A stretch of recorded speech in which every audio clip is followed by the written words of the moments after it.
Hi friends, welcome back to our channel. మరో కొత్త వీడియోతో మీ ముందుకు వచ్చాను. ఒకప్పుడు ప్రపంచంలో ఏదైనా పెద్ద సంక్షోభం వచ్చినప్పుడు అందరి చూపు అమెరికా వైపే ఉండేది. ఏ దేశానికి కష్టం వచ్చినా, యుద్ధం జరిగినా, ప్రకృతి విపత్తు వచ్చినా లేదా హ్యూమనిటేరియన్ క్రైసిస్ ఏర్పడినా అమెరికా వచ్చి సహాయం చేస్తుంది అనే నమ్మకం చాలా దేశాల్లో ఉండేది. గ్లోబల్ లీడర్షిప్ అంటే అమెరికా అనే స్థాయిలో దాని ప్రభావం ఉండేది. కానీ ఇప్పుడు పరిస్థితులు నెమ్మదిగా మారుతున్నాయి. కొందరు విశ్లేషకులు అమెరికా తన పాత గ్లోబల్ లీడర్షిప్ రోల్ను కోల్పోతుందని అంటుంటే, మరికొందరు దాని ప్రయారిటీస్ మారిపోయాయని చెప్తున్నారు. మరైతే ఈ ఖాళీని ఇప్పుడు ఎవరు భర్తీ చేస్తున్నారు అనే ప్రశ్న వస్తే చాలామంది ఇండియా వైపు చూపిస్తున్నారు. నమ్మడానికి కొంచెం ఆశ్చర్యంగా ఉంది కదా. అసలు అంత పెద్ద స్థాయికి ఇండియా ఎలా చేరుకుంది?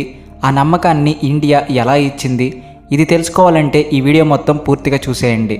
అలాగే వీడియో చూసే ముందు ఇప్పటి వరకు ఎవరైనా మా ఛానల్ సబ్స్క్రైబ్ చేసుకోకుండా ఉంటే వెంటనే సబ్స్క్రైబ్ చేసుకోండి. అలాగే పక్కనే ఉన్న గంట సింబల్ యాక్టివేట్ చేసుకోండి. మేము అప్లోడ్ చేయగానే వీడియోస్ మీకు నోటిఫికేషన్స్ రూపంలో వస్తాయి. ఇక వీడియోలోకి వెళ్తే, military strength, strong GDP, economic growth ఇవన్నీ ప్రతి దేశానికి అవసరమే. కానీ ఒక దేశానికి నిజమైన గ్లోబల్ పవర్ కావాలంటే మిగతా దేశాలు కష్టకాలంలో దానివైపు ఆశగా చూడాలి. అదే అసలైన సీక్రెట్ పవర్. అదే అసలైన గ్లోబల్ ఇన్ఫ్లుయెన్స్. అంటే మన దగ్గర అన్నీ సమకూరుతాయి అని చూపించుకోవాలి. ఇప్పుడు ఇరాన్ అమెరికా వార్ పరిస్థితుల మధ్య ఇండియా మరోసారి ప్రపంచానికి అదే సందేశం ఇచ్చింది. మేము కేవలం ఎదుగుతున్న శక్తివంతమైన దేశం మాత్రమే కాదు, బాధ్యతాయుతమైన దేశం కూడా అని ప్రపంచానికి చూపించింది. ప్రస్తుతం మిడిల్ ఈస్ట్ మొత్తం గొడవలతో నిండిపోయి ఉంది. ఇరాన్ అమెరికా మధ్య ఉద్రిక్తతలు పెరుగుతున్నాయి. చాలా దేశాలు తమ సేఫ్టీ గురించి ఆలోచిస్తూ బిజీగా ఉన్నాయి. కానీ ఇండియా మాత్రం ఇతర దేశాల ప్రజల ప్రాణాలను కాపాడడానికి వార్ ఫూటింగ్ మీద పనిచేయడం స్టార్ట్ చేసింది. ఈ మిషన్లో ఇండియన్ ఎయిర్ ఫోర్స్ను కూడా రంగంలోకి దించారు. మరోవైపు టర్కీ కూడా సడన్గా ఇండియాతో సంబంధాలను మెరుగుపరచాలని మాట్లాడడం ప్రారంభించింది. కొందరు విశ్లేషకుల అభిప్రాయం ప్రకారం ఇండియా ఇప్పుడు టర్కీ ప్రత్యర్థి దేశాలకు ఆయుధాలు అందించే అవకాశాలు ఉన్నాయని తెలిసి అంకారా ఆందోళన చెందుతుందని అంటున్నారు. ఇదే టైంలో Iran, America, Russia, Venezuela, Britain and క్వాడ్కు సంబంధించిన పలు జియోపొలిటికల్ డెవలప్మెంట్స్ కూడా జరుగుతున్నాయి. మొదట ఇరాన్ అమెరికా కాన్ఫ్లిక్ట్ గురించి మాట్లాడుకుందాం. ఇటీవల క్యువైట్ ఇంటర్నేషనల్ ఎయిర్పోర్ట్ దగ్గరలో జరిగిన మిసైల్ ఇన్సిడెంట్ ప్రపంచ దృష్టిని ఆకర్షించింది. మొదట వచ్చిన సమాచారం ప్రకారం ఇన్సిడెంట్లో ఒకరు మరణించగా 60 మందికి పైగా గాయపడ్డారు. తర్వాత వచ్చిన నివేదికల్లో మరణించిన వ్యక్తి ఇండియన్ సిటిజన్ అని తెలిసింది. దీంతో ఇండియా గవర్నమెంట్ కూడా ఈ ఘటనపై అధికారికంగా స్పందించింది. ఇండియా విడుదల చేసిన ప్రకటనలో సివిలియన్ పాపులేషన్ అండ్ సివిలియన్ ఇన్ఫ్రాస్ట్రక్చర్ను లక్ష్యంగా చేసుకోవడం పూర్తిగా తప్పు అని చెప్పింది. యుద్ధాల్లో కూడా నార్మల్ ప్రజలను రక్షించడం అంతర్జాతీయ బాధ్యత అని కూడా గుర్తు చేసింది. మరణించిన భారతీయుడి కుటుంబ సభ్యులతో ఇండియన్ ఎంబసీ సంప్రదింపులు జరుపుతుందని తెలిపింది. అదేవిధంగా గల్ఫ్ రీజియన్లో ఉన్న అన్ని ఇండియన్ ఎంబసీస్ను హై అలర్ట్లో ఉంచినట్లు వెల్లడించింది. ఇదే సమయంలో ఇరాన్ మరో ఆసక్తికరమైన ప్రకటన చేసింది. క్యువైట్ ఎయిర్పోర్ట్పై తాము దాడి చేయలేదని, అది అమెరికా మిసైల్ కారణంగా జరిగిన ప్రమాదమని చెప్పింది. ఇరాన్ రెవల్యూషనరీ గార్డ్స్ కాప్స్ ప్రతినిధులు మాట్లాడుతూ తమ లక్ష్యం ఎయిర్పోర్ట్ కాదని, America Patriot missile defence system వైఫల్యం వల్ల ఈ ప్రమాదం జరిగిందని పేర్కొన్నారు. అయితే ఈ వివరణను చాలామంది అంతర్జాతీయ విశ్లేషకులు అనుమానాస్పదంగా చూస్తున్నారు. ఇక అమెరికా అండ్ ఇండియా సంబంధాల విషయానికి వస్తే, US secretary of state Marco Rubio quad leaders summit గురించి మాట్లాడారు.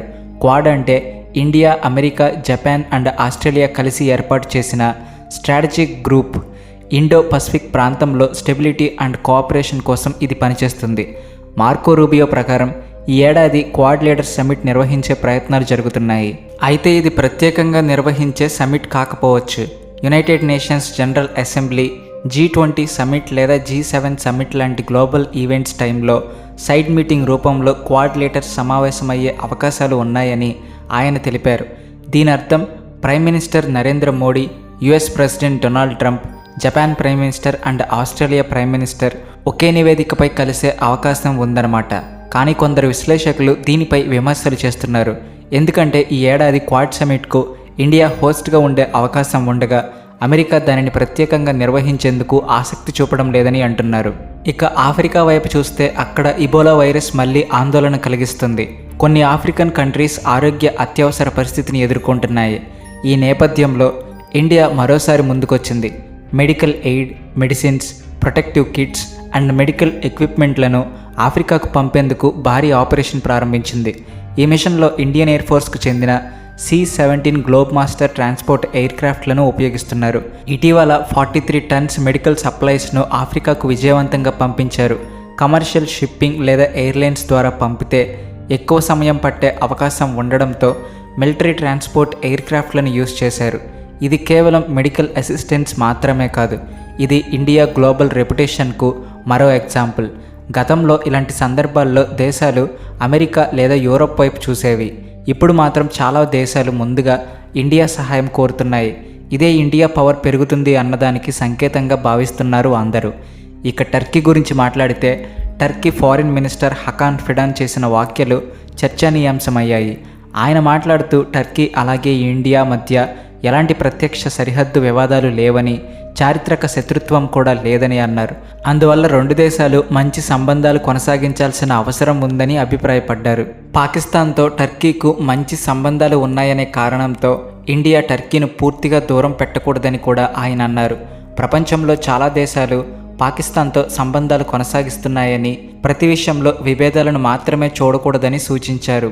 అయితే ఇండియాలోని కొంతమంది స్ట్రాటజిక్ అనలిస్ట్స్ మాత్రం ఈ వ్యాఖ్యలను జాగ్రత్తగా పరిశీలిస్తున్నారు.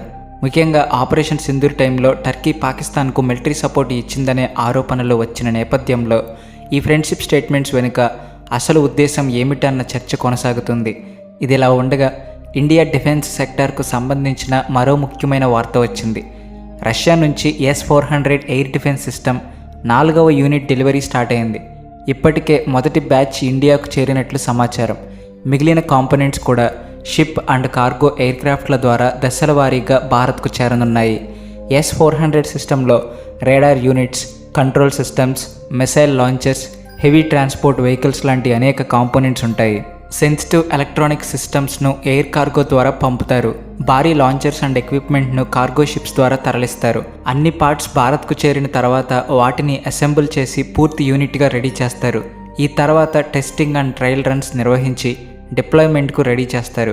రష్యా ఇచ్చిన సమాచారం ప్రకారం 5వ అలాగే చివరి S-400 యూనిట్ కూడా ఈ ఏడాది నవంబర్ లేదా డిసెంబర్ నాటికి ఇండియాకు చేరే అవకాశం ఉంది. 2018లో ఇండియా అండ్ రష్యా మధ్య జరిగిన భారీ డిఫెన్స్ అగ్రిమెంట్లో భాగంగా మొత్తం 5 S-400 స్క్వాడ్రన్స్ సరఫరా చేయాలని నిర్ణయించారు. యుక్రెయిన్ వార్ కారణంగా డెలివరీ ఆలస్యమైనప్పటికీ ఇప్పుడు అవి దశల వారీగా భారత్కు చేరుతున్నాయి. S-400 సిస్టమ్ ప్రపంచంలో ఆధునిక ఎయిర్ డిఫెన్స్ సిస్టమ్స్లో ఒకటిగా గుర్తింపు పొందింది. Fighter jets, drones, cruise missiles, ballistic missiles లాంటి లక్ష్యాలను లాంగ్ రేంజ్ నుంచే గుర్తించి ఇంటర్సెప్ట్ చేయగలదు. అందుకే ఈ వ్యవస్థ భారత రక్షణ సామర్థ్యాన్ని మరింత బలపరుస్తుందని నిపుణులు అంటున్నారు.